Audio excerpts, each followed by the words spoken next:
Amol Patil Patil biotech परिवारामधील सर्व शेतकरी बांधवांचं स्वागत करतो।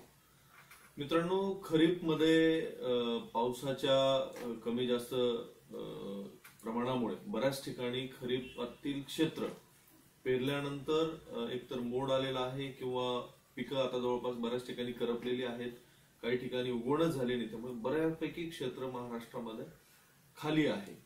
विशेष करून मी आताच मराठवाडा आणि पश्चिम महाराष्ट्रातल्या काही जिल्ह्यांचा दौरा केला, तर त्या ठिकाणी रस्त्याच्या आजूबाजूने बरेचसे क्षेत्र हे आज पडीत पडलेलं आपल्याला दिसतंय। या ठिकाणी दुसरी बाजू एक अशी आहे की येणाऱ्या 1 ते 1.5 महिन्यामध्ये महाराष्ट्रामध्ये पावसाचा एक चांगला पावसाचा अंदाज हा बऱ्याचशा हवामानाचा अंदाज वर्तवणाऱ्या संस्थांकडून वर्तविला जात आहे। साधारणतः 1 सप्टेंबर पासून आपल्याला पावसाची चांगली परिस्थिती पाहायला मिळणार आहे। मग अशा परिस्थितीमध्ये हे जे काही पडीत पडलेलं क्षेत्र आहे किंवा खरीप मध्ये ज्या ठिकाणी आपण पीक घेऊ शकलेलो नाही, उगवण झालेलं नाही, अशा ठिकाणी आपल्याला चांगल्या पिकाची निवड करणं गरजेचं आहे, जेणेकरून आपल्याला एक चांगला आर्थिक मोबदला मिळवता येईल। सध्या जर आपण बघितलं मार्केटमध्ये फळबागा असो, भाजीपाला असो, तर बऱ्याचशा पिकांचे भाव हे कोलमडलेले आहेत, परंतु एक पीक असं आहे की ज्याचे भाव हे रेकॉर्ड ब्रेक स्तरावर गेलेले आहेत।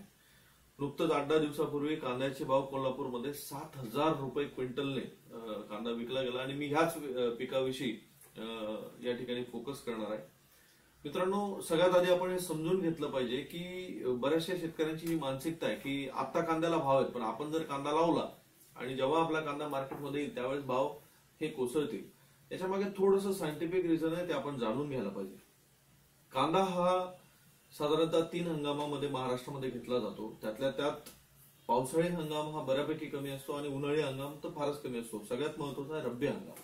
महाराष्ट्रातले कांदा उत्पादक जे जिल्हे आहेत त्यामधले महत्वाचे 2-3 जिल्हे, ज्यामध्ये नाशिक, नगर आणि पुणे, हे तिघी जिल्ह्यांचा जर आपण विचार केला तर मागच्या वर्षी जानेवारी पासून फेब्रुवारी, मार्च, एप्रिल, इव्हन मे महिन्यामध्ये सुद्धा जे काही रिटर्नचे मान्सून झाले किंवा ज्याला आपण अवकाळी पाऊस म्हणतो, ह्या पावसांमुळे रब्बी कांदा जो जानेवारी पासून निघायला सुरुवात होते, फेब्रुवारी पासून निघायला सुरुवात होते, त्या कांद्याचं प्रचंड मोठ्या प्रमाणावर नुकसान झालं आणि म्हणून त्यावेळेस मार्केटमध्ये कांदा खूप मोठ्या प्रमाणावर आला आणि कांद्याचे भाव गडगडले।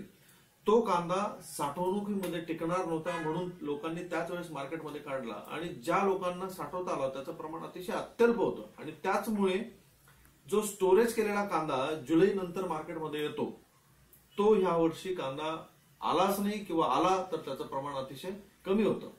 याचं तात्पर्य असं की आज रोजी आपल्याकडे मागच्या वर्षाचा चाळीमध्ये स्टोअर केलेला कांदा नाही। दुसरी गोष्ट, खरीपमध्ये जो कांदा लागतो साधारणतः जून महिन्यापासून कांद्याची लागवड व्हायला सुरुवात होऊन जाते आणि तो कांदा सप्टेंबर ऑक्टोबर महिन्यामध्ये यायला सुरुवात होते, परंतु पाऊस नसल्यामुळे खरीपाची लागवड सगळ्यात जास्त सोलापूर जिल्ह्यामध्ये होते, नाशिक जिल्ह्यामध्ये होते, नगर जिल्ह्याच्या काही भागामध्ये होते, परंतु तो कांदा लागलाच नाही। त्यामुळे तो कांदा जो सप्टेंबर, ऑक्टोबर, नोव्हेंबर या महिन्यामध्ये येतो, तो येण्याची शक्यता नाही किंवा आलाच तर त्याचं प्रमाण अतिशय अत्यल्प राहील।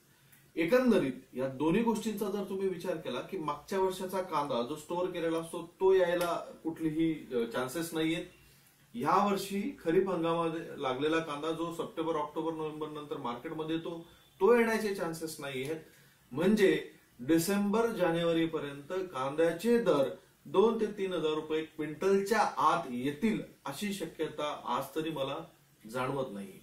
भले आपल्याला 5,000 रुपये दर नाही मिळणार, 6,000 रुपये दर नाही मिळणार, परंतु 2,000 रुपये प्रति क्विंटल दर किंवा 3,000 रुपये प्रति क्विंटल दर हा सुद्धा कांद्यासाठी लॉटरी ठरेल।